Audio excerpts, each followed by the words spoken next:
Hello friends, आप पिछले समय से देखते आ रहे हैं कि आप एक्टिव से पैसिव वाक्य कैसे बनाते हैं और आपने प्रेजेंट सिंपल का पास्ट सिंपल का ये दोनों वाक्यों का पैसिव कैसे बनता है।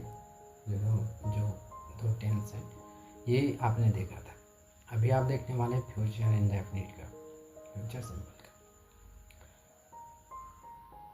तो और आशा करता हूँ कि आप ये दोनों टेंस का जो वाक्य है उनका पैसिव बनाना आपको बहुत आसान लगा होगा।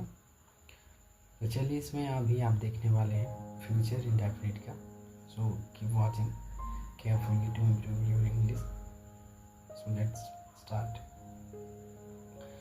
तो यहाँ पर इसका जो स्ट्रक्चर होता है, ये चीज़ तो पहले भी कहा गया है कि हेल्पिंग वर्ब तो होगा ही होगा। दूसरी चीज़ वर्ब को थर्ड फॉर्म यूज़ किया ही जाएगा, ये तो डन है, चाहे कोई भी टेंस का हो।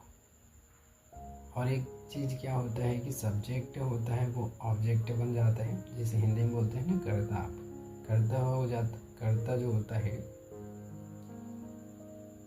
एक्टिव वॉइस में, तो वो पैसिव बनाते समय वो हो जाता है ऑब्जेक्ट। क्या बोलते हैं, ऑब्जेक्ट बन जाता है। सब्जेक्ट ऑब्जेक्ट बन जाता है और जो कर्म बोल जाते हैं हिंदी में। जो सब्जेक्ट होता है वो लास्ट में पैसिव बनाते समय ऑब्जेक्ट बनता है, जो ऑब्जेक्ट होता है वो सब्जेक्ट बन जाता है।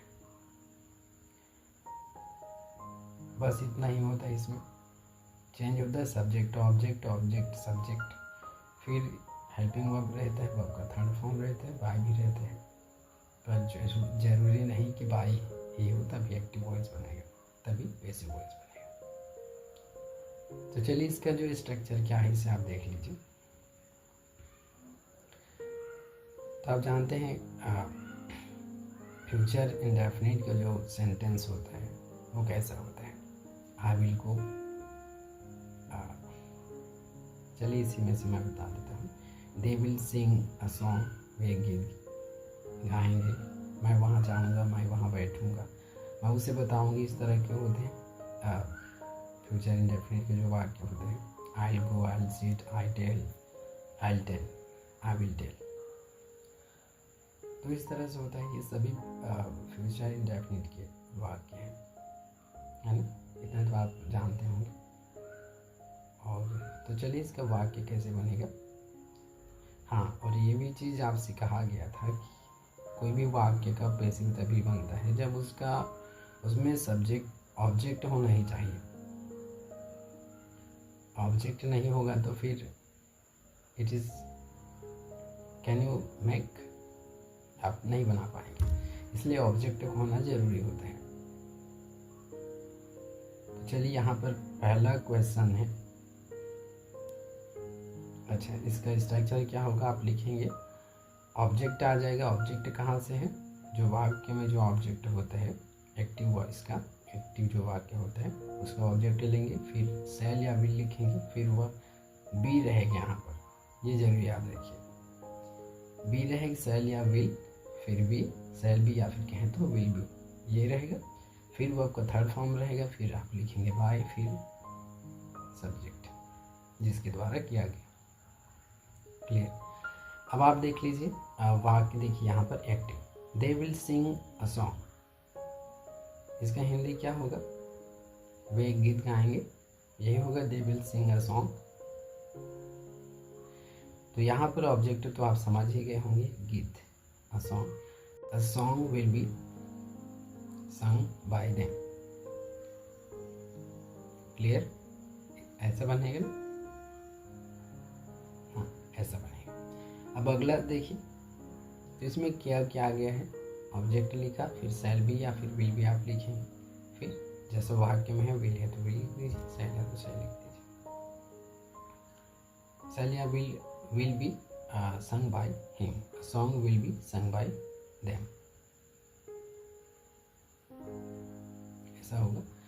अब दूसरा वाक्य, he will read a book, वह एक पुस्तक पढ़ेगा। इसके लिए क्या होगा, अब अ बुक को सामने लाएंगे। A book will be read red red क्या होता है? रीड का थर्ड फॉर्म होता है रीड। तो a book will be read by him, ये होगा a book will be read by him। what do you think? ऐसा रहेगा ना? हाँ, ये रहेगा। अच्छा, यहाँ पर रीड रेड रेड इसका स्पेलिंग सेम होता है। रीड का जो second form, third form, fourth form, first second third, तीन, तो इनके जो तीनों फॉर्म्स हैं इसका जो स्पेलिंग होता है उसमें तीनों सेम होता है। READ READ READ, पर इसका उच्चारण कैसे होता है आप जरूर बताइए अगर आपको पता है तो।